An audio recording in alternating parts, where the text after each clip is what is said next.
Essa guerra é referente ao sexto flagelo mencionado em Apocalipse 16.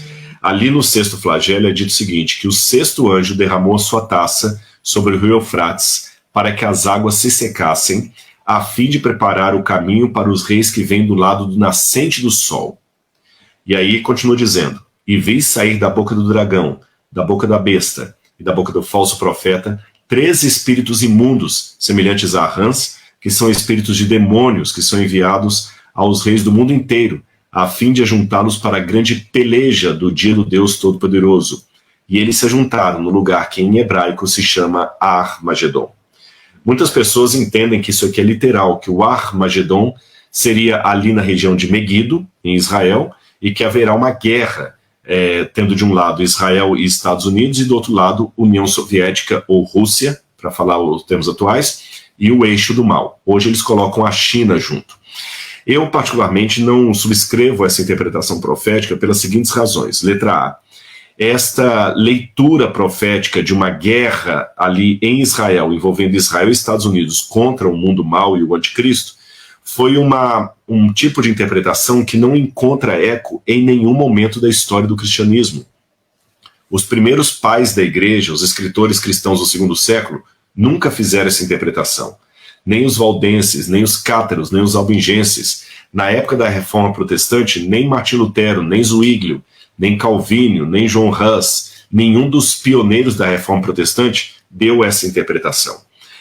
Os grandes teólogos protestantes, batistas, presbiterianos, do século XVII, XVIII, nenhum deles deu essa interpretação. Essa interpretação que vê Israel, ladeado por Estados Unidos, salvando o mundo do eixo do mal, foi uma interpretação que ela vem a partir de autores americanos, como Tim LaHaye, como Hal Lindsey, e outros mais que eu poderia citar aqui, a Bíblia de Scofield, que era uma forma de colocar sempre os Estados Unidos como a vanguarda.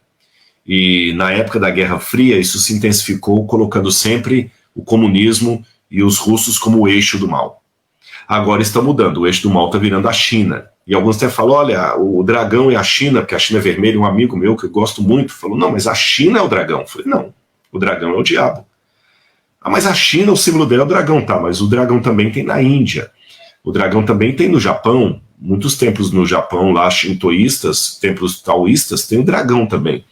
Então tem que cuidar com interpretações que são anacrônicas, tá certo? Então não vejo essa guerra como sendo um prenúncio do sexto flagelo. Eu sei que há alguns teólogos que seguem uma linha dispensacionalista que acreditam que haverá a reconstrução do terceiro templo pelo anticristo. Contudo, eu entendo que Jesus falou que ali não ficaria pedra sobre pedra que não fosse derrubada. Então, se houver uma reconstrução do templo, a profecia de Jesus iria cair, porque ele falou que aquele templo é o templo que recebeu o Messias e não haveria outro. Ali não vai ficar pedra sobre pedra que não seja derrubada. Então, eu particularmente não vejo ligação entre as coisas. Os que pensam que Gog e Magog poderiam ser a Rússia, sabe, e a região ali da China, ou pelo menos aquela parte da Armênia, mas eu particularmente penso que não. Eu penso que não. Eu não vejo, eu teria que ter mais tempo para destrinchar Ezequiel 38 com vocês aqui. Como enxergar Deus em tudo isso? Professor Samuel, eu respondo dizendo o seguinte, da mesma maneira que nós enxergamos Deus quando os problemas se abatem sobre cada um de nós. Nós devemos enxergar Deus em tudo isso da mesma maneira que Cristo enxergou na cruz, mesmo que ao gritar, Deus meu, por que me desamparaste? Ele não houvesse recebido nenhum tipo de resposta ou conforto.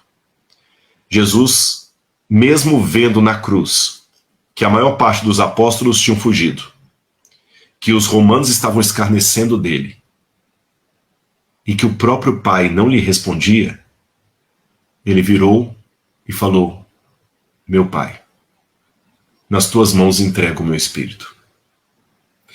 Esta passagem, nas tuas mãos me entrego o meu espírito, Jesus estava recitando um poema de Davi, que quando estava sendo perseguido pelos seus inimigos, falou, Deus, Senhor, o meu inimigo, o meu espírito, eu ponho nas tuas mãos.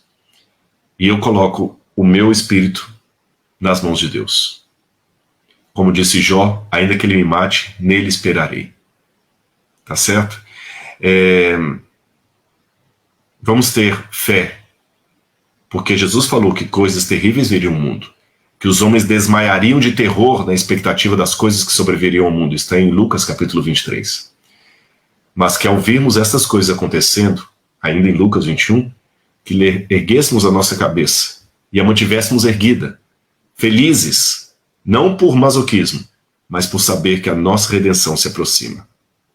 Não sou sensacionalista e nem subscrevo teoria da conspiração, mas as dores de parto da profecia bíblica estão acontecendo.